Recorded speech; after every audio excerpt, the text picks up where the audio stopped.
So the LEC is already weak because all the good players are spread out over all the teams. Like I think something that is like for like the G2 GX, like there was like a really big individual skill difference. And I'll make a statement on that. GX is the only team that doesn't have a top 4 player on their roster. That's fair. Yeah. Maybe even top 5. But if you look at like all the top players are spread out since like after 2019. Yes. Which is awful for the region. And then I think looking at the last offseason, like the big offseason, I don't see many teams that really improve their roster where you're like, okay, that's impressive. Yes. Like there's a few teams that made like small progress. Like I do think SK came out with a better roster than they had the previous year. I think the same for Fnatic. But do you think that at the end of like you go into November 2023, do you go into 2024 thinking Fnatic is now going to beat these international monsters with that roster change? No, it's like no. By the way, I know what you mean, because put it this way, when I was putting together, I'll probably do an article or video soon, like what would my like team of the season be? Dude, there's no 2 players from the same team. Obviously, I have Caps mid.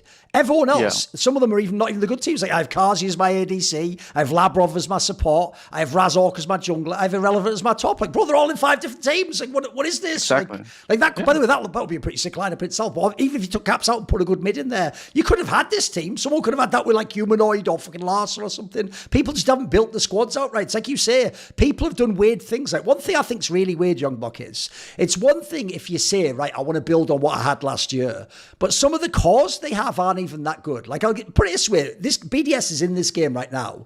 BDS, I actually think is a triumph of coaching. Like it looks like actually they've got pieces that I think some of them are quite weak. Like I think sometimes Adam can be a bit sus. Shio just gets missed by entire metas over and over again. Ice, fair enough, was a pretty good addition. I didn't expect that gamble on Crowny to work out. But the one thing is, when I look at their lineup, I'm like, I feel like it's almost certain they're just going to keep most of these players. As you say, maybe you change top, because by the way, I actually think also if you had a weak side top on their team, you could just win a lot more team fights as well. But even if you bring in like a good top laner, I don't know that they're going to be the ones getting irrelevant. I imagine he's going to Fnatic or something personally. But if you bring in a good top laner, at the same time, we're saying what we're going to Worlds with Shio and Nuke and trying to win Worlds. Like, come on, mate. It's not implausible if you watch the other regions. Like, they have monster mid laners and junglers.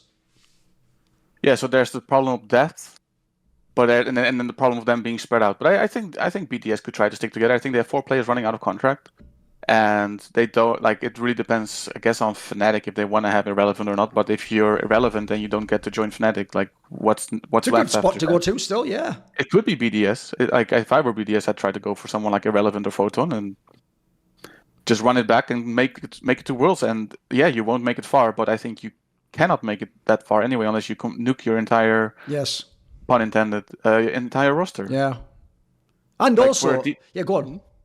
For a deep run, you need a top 3 player in every role, maybe even top 2 if you're an LEC. Sure. So you probably are going to have to import some Koreans, because like you're not going to sign Caps away from G2. You're not going to sign away Razork. So like already good luck like finding the second best jungler or mid laner that you have available. I think if you're someone like a team like BDS, you just run it back and try to make just like they did last year, just improve one spot in the roster and just run it back. And also, like, if to really emphasize the point, if people think of some of the teams that did quite badly recently, bro, players like Larson and Photon are just sitting there. Like, even if people are going to go, yeah, but like Larson wasn't as good. Look at his fucking team, mate. Like, it's literally the team that just joins the game, does nothing and loses. Like, that's the worst possible style for him. He's just a fucking farmer, and you put that player into a lot of teams, he could be amazing. Photon, obviously, we've seen him smash lane a million times. Like, these players are on the worst teams. It's crazy. Yeah. I think Rogue is the roster where everyone looks worse because they're playing with each other. That's fair. It's like, okay, so like part of GMing is you sign a engage, support, and jungle. Like those are the roles you generally want your engage from. And you look at Rogue and you have Marcoon. Like he's a decent follow-up engage player, but he's not good at primary engage. And then you have Zoe and it's kind of the same. It's like more like a peeling player, like not that great at being the primary engage. So good luck team fighting when you don't have a player on your roster that engages. Yes. Like you have to fix it by having your engage on top lane and have him be on every objective first. Like, or you have to play long range, which is extremely difficult to actually execute. So everyone on that roster looks worse because of each other. Like I think if you put Markoon on a roster with Mickey X, like we've seen that, like Markoon looks a lot better. You put Zoilis on a roster with an engaged jungler, like he will look 10 times better as well. Yeah, and then the same goes for Larssen. Like he cannot win team fights because he doesn't have a front wall in front of him. Yes.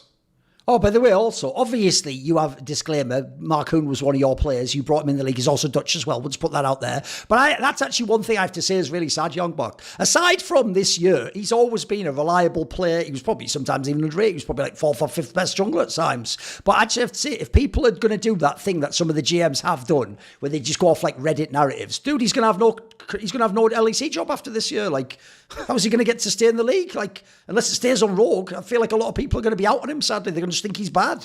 Yeah, I think that might be the end of his LEC career. Yeah. And I think if you're a GM and you want to, I think he naturally plays best towards top side, like, and he's really good at early control and diving. Or if you have an incredibly strong bot lane, you can sign him and tell him like, hey, you're going to lock in early game champions and you're going to control the bot side of the map, and he'll be able to do it really well and shot call as well, because he needs to play champions that win early game matchups for him to be feeling confident in the game and shot call a lot. And he's actually quite good at it. So there is a place for him in the LEC in the right roster, but I think people are just going to pass up on him based on the year in Rogue. And you might see the same thing happen with Finn. You might even see the same thing happen with like Comp and Zoilis, whose contracts are also running out. It's like people don't really want to take the gamble when they can try to sign a new rookie or a Korean player. Yes. See more cool, funny, interesting clips based on topics from my content? Well, subscribe to this channel then, or, be a pleb and don't.